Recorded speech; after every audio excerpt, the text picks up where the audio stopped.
Hello students, welcome to my third class on the chapter Application of Derivatives.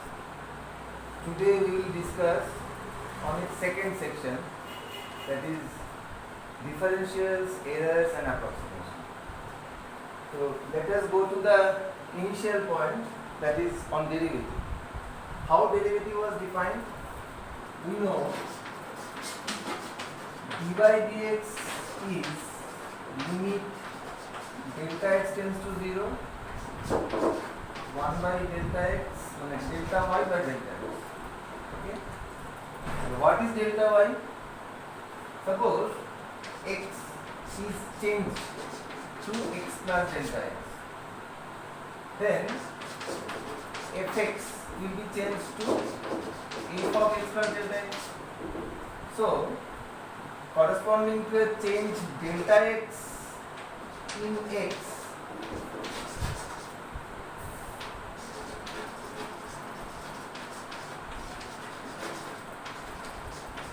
corresponding to a change delta x in x, there arises a change delta y in y. So how can we write delta y? Our delta y will be f of delta x minus f of x. Let us consider an example. Suppose fx is 2x. Take a simple function 2x, and initial value of x is 2. So our f2 is 2 into 2. That is 4. Now suppose we make a change in value of x, say 2 is changed to 2.001. Then the corresponding value of the function will be f of 2.001,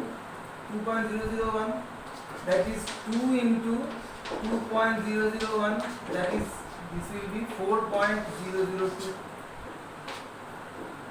So look, for a change 0.001 in x, we get a change 0.002 in y. Okay? So similarly here, for a change delta x in x, we get a change delta y, which is given by f of x plus delta x minus fx in fx. So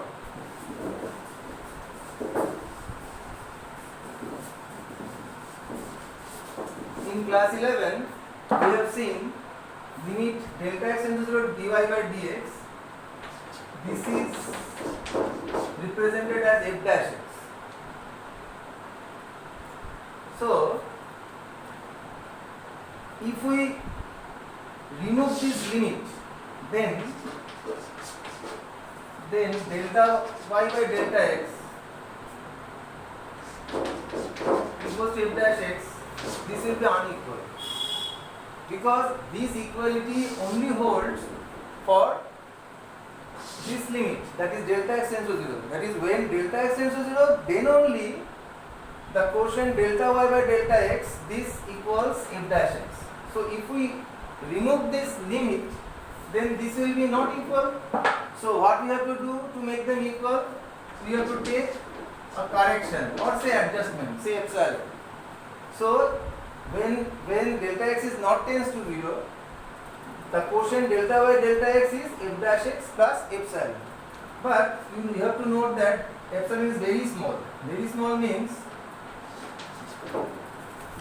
means epsilon belongs to minus delta comma 0 union 0 comma delta. Delta is positive but very less than 1. That is, delta is a small quantity. That means delta in number line, we can show this in this way. Say this is 0. Delta is in this portion, this small portion. It may be more than 0, it may be null. Epsilon is very small. This is more than 0 or less than 0, but not equal to 0. That's why we have excluded 0 from this interval. Okay. So we find When delta x is not tends to 0, then delta y by delta x equals to f dash x into epsilon. Now, if you multiply both sides by delta x, then we get delta y equals to f dash x into delta x plus epsilon into delta x. Now look at this portion. This portion is defined as differential of y. This is differential of y and denoted as dy. So look, delta y is different from dy. That is actually, you see, delta y is dy plus epsilon into delta x. So as delta x is very small, epsilon is very small, so we can say delta y is very close to dy, but they are not equal. Mind it, they are not equal. Okay. So we define differential of y as dy equals to f dash x into delta x. But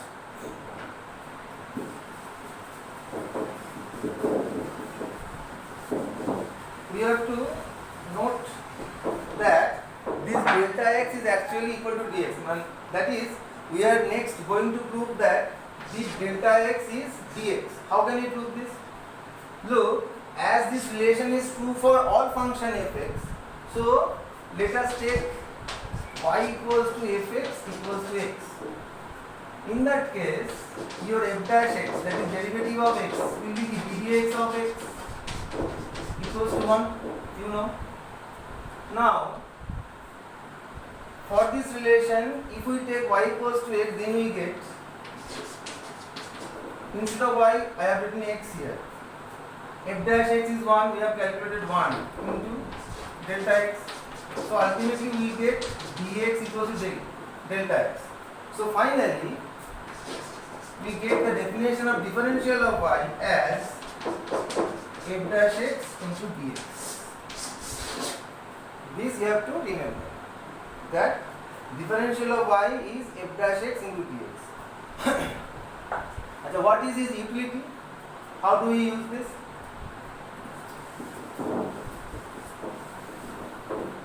Look, we have already seen f of x plus delta x minus fx. This is delta y.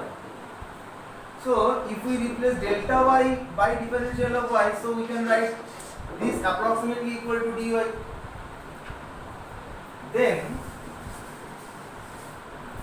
from this relation we can write f of x plus delta x is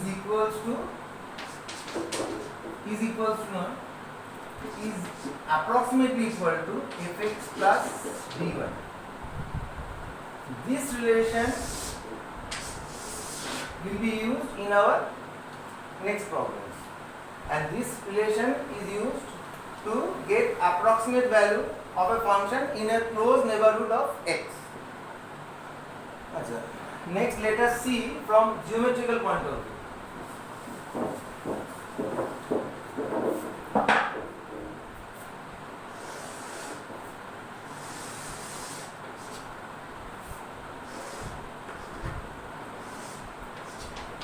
Suppose this is our coordinate axis,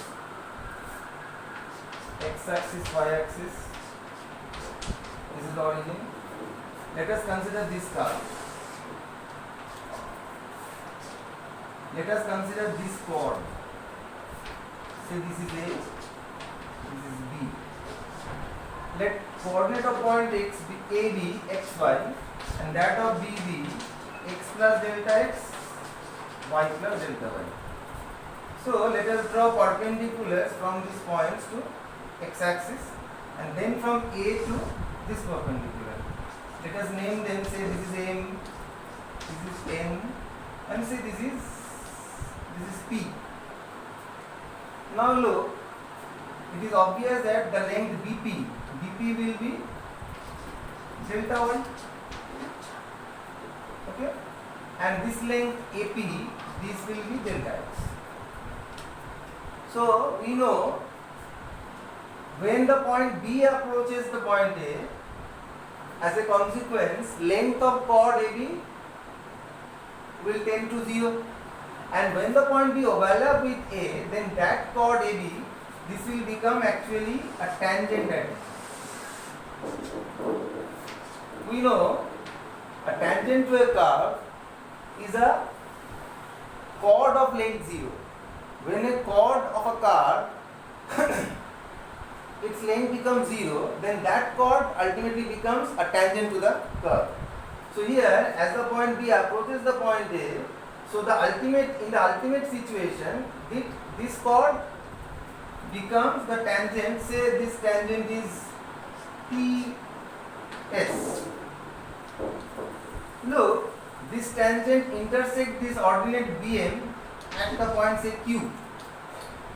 This length QP or PQ, this is actually your dy. So look from the diagram that when BP is your delta y, PQ is your dy.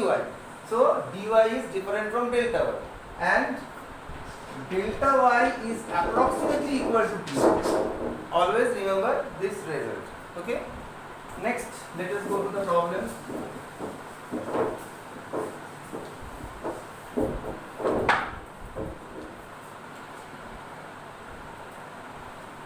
Suppose you have a function,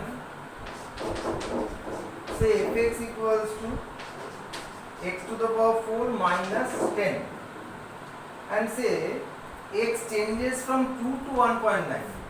X changes from 2 to 1.99.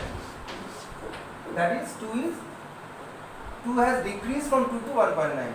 So from this you can notice that the change in x, that is dx, this is 1.99 minus 2, that is minus 0.01. Okay, this is dx. Now you have to find what is the approximate change in y and also to find the change value of y. So obviously to find the change value of y, you have to find first what is the change in y, that is dy. So if we take this as y, we get dy equals to f dash x dx. We have seen this before. Here f dash x is 4x cubed into dx. Now your x is 2 and dx is this. So put these values here. 4 into 2 cube into minus 0.01. 8 for the 32. So this will become minus 0.32.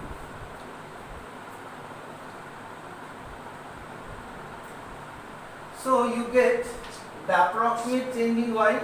This is minus 0.32. Now you are asked to find f of 1.99. This is approximately equal to f of 2 plus dy. That is the change in y. So this is approximately equal to f of 2. F of 2 is 2 to the power 4 minus 10 plus dy is minus 0.32. So this is approximately equal to 16 minus 10, that is 6. 6 minus 0.32, that is this will be 5.68. 5.68. Okay. But always remember this value of f, that is value of fx at 1.99, this is not its exact value. You must notice that your delta y is different from dy. I have shown it through calculations and through geometry point of view. You have seen that they are different, but they are very close. For this reason, the value we have calculated here, f of 1.98, this is approximately equal to 5.68. You have to notice it. This is not its exact value. Okay. Next, let us go to our next problem.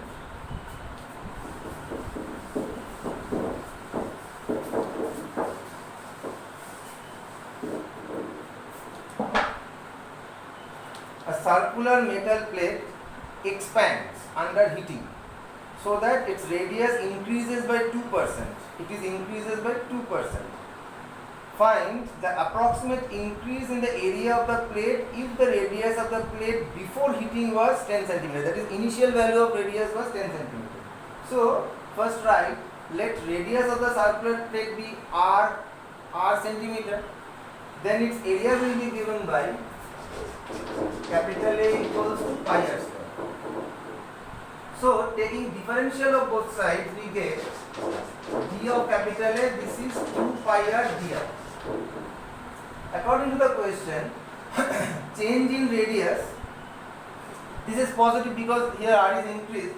So change in radius, that is dr, this will be 2% of its initial value, that was 10 centimeter given. So 2% of 10 centimeter is 0.2 centimeter. This is positive, mind it, because r is increased here. Now we have to find dA, that is change in area.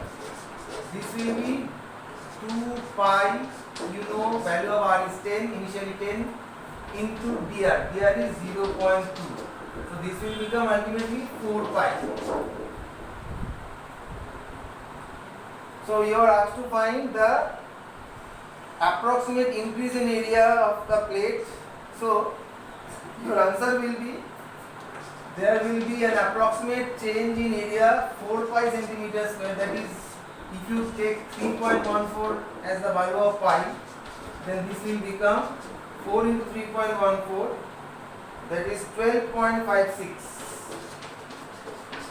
centimeter square. Obviously this is approximate value. This is approximate value. Okay.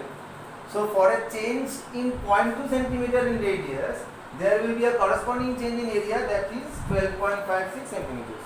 Okay. Next problem.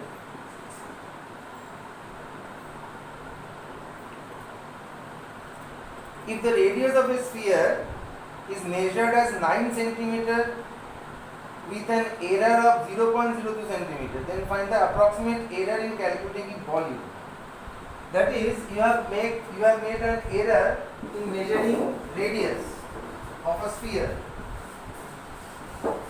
So initially, in all problems, you have to first take the general structure.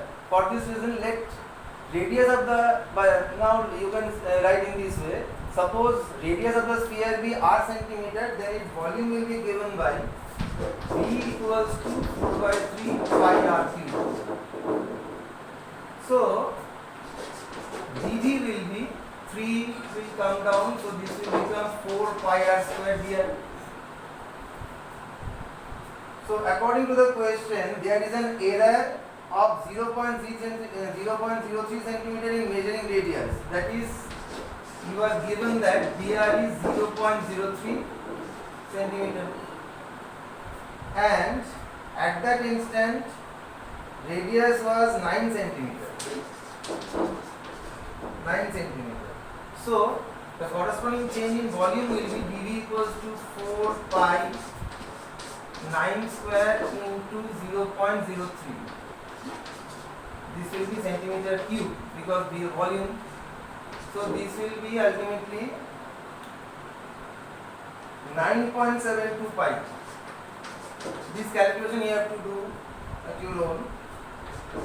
9.72 pi centimeter cube. So for an error this in measuring radius, there will be corresponding error this in volume. So if you take 3.14 as value of pi, then this result will become 30.52. Look, for this small error, there is thus a huge error in volume. Okay. Next,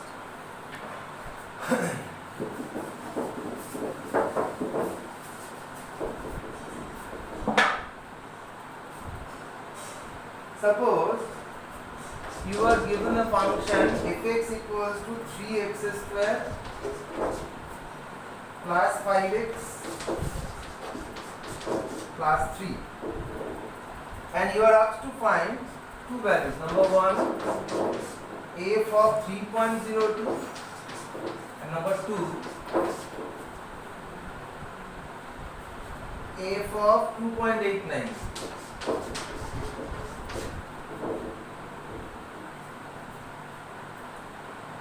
Look, in the value 3.02 there is an increase of 0.02, and in the value of 2.89 there is a decrease of 0.11 from the value 3. Okay, so let us take x equals to 3, then f3 will be 3 into 3 square plus 5 into 3 plus 3. This is 27 plus 15 plus 3, 18, 25, 45. So your f3 becomes 45. Now, for this value, we have dx. dx is 3.02 minus 3, that is 0.02. Now, if we consider this as y, we get dy equals to 6x plus 5 into dx. So 6 into x is 3 here, 6 into 3 plus 5 into dx is 0.02. 6 to the 18, 5, 23, 46, so this will become 0.46. This will become 0.46. So your f of 3.02, this will be f3 plus dy.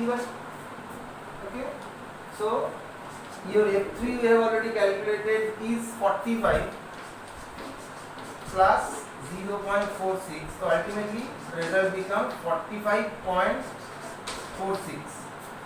Look, this is approximately equal to, not exactly equal to.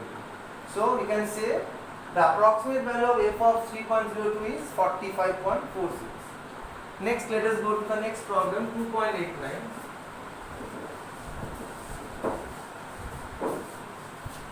In the second case, if we take, this is x3, we need it in the next calculation, so it here. Next, x is 3 here, so dx will be 2.89 minus 3, that is minus 0.11. So in the same way, we have dy equals to 6x plus 5 into dx. So 6 into 3 plus 5 into dx is here minus 0.11. Minus 0.11. So 6 is a 18 by 23 minus 0.11. This product will be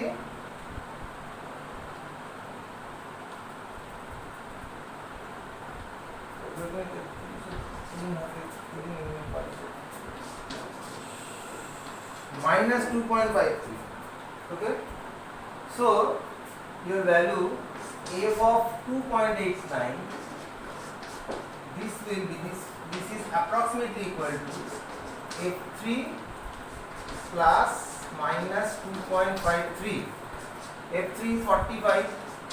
45 minus 2.53, that is 42.47. Okay. So I think it is clear that how the result is applied to this type of mathematics.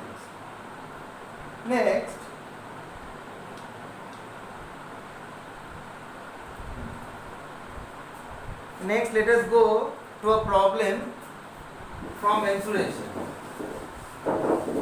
that we have learned in our class 10. Suppose there exists a metallic sphere, hollow sphere, spherical shell, whose internal and external radii are this. Internal radii is smaller, this is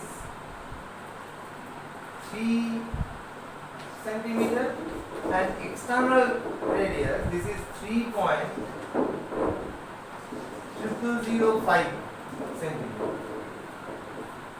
we are asked to find the volume of the material used in the sphere. So you know the calculation is very tough. From the point of view of class 10, this calculation will be in this way: 4 by 3 pi 3.005 cube minus 3 cube centimeter cube. But this is practically not feasible to do. So here we take the help of differential. So how do you use this? Let radius of the sphere be r centimeter, then its volume will be given by V equals to 4 by 3 pi r cube. So dV will be 4 pi r square dr. So if we consider that radius is changed from 3 to 3.005, then the change in radius, that is dr, will be 3.0005 minus 3, that is 0.0005. So the corresponding change in volume will be dV. dV will be 4 pi, r is 3 here, 3 square into 0.0005, and this will become 9 for the 36, 36 5 the 180. 180, so this will become 0.18, right, into pi. 0.18 into pi. This change in volume, that is actually the volume of the material. So we can say the volume of the material used in that spherical shell is 0.18 pi centimeter cube. And if you like to put the value of pi as 3.14, then this result will become 0.05652. 0.05652. But it needs not to find it to this decimal. You can keep your result in terms of pi also. So in this way we are applying our knowledge of differential in various problems. Next, let us find square root.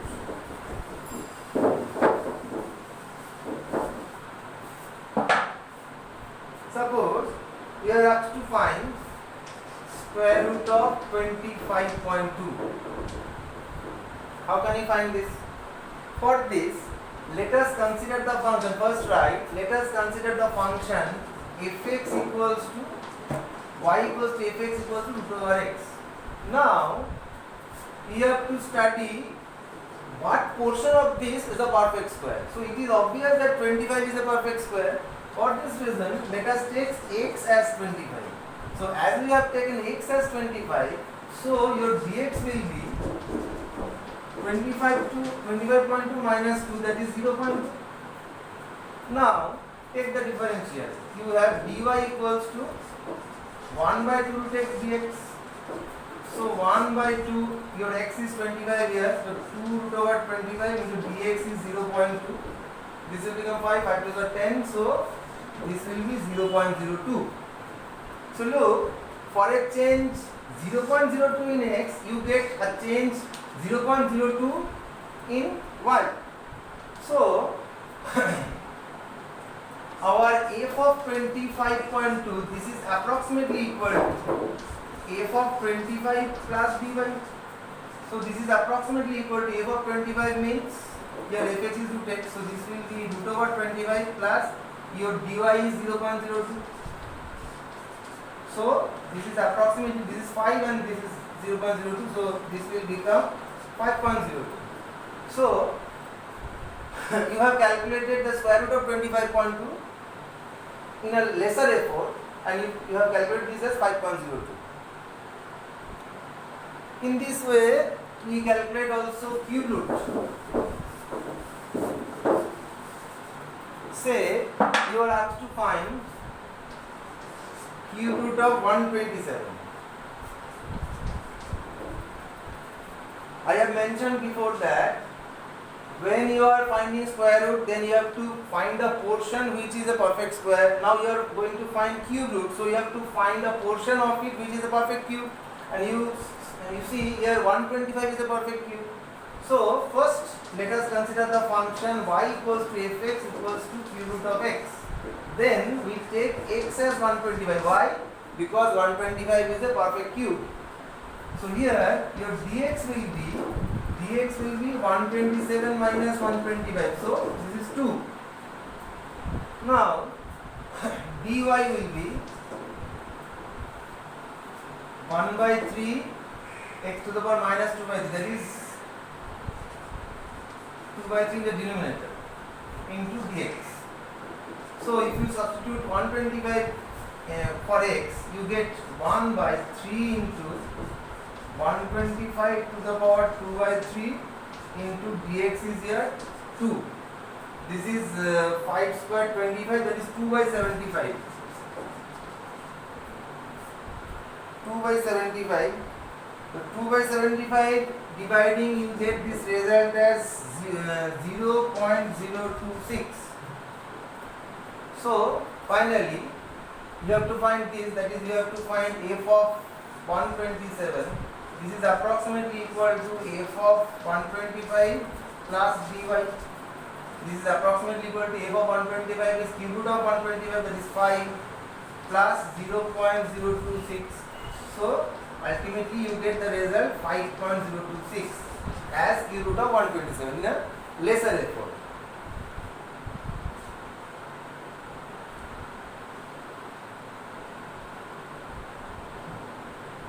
Today let us end here. Next, in our next classes we will discuss some more problems on this topic. Okay, thank you.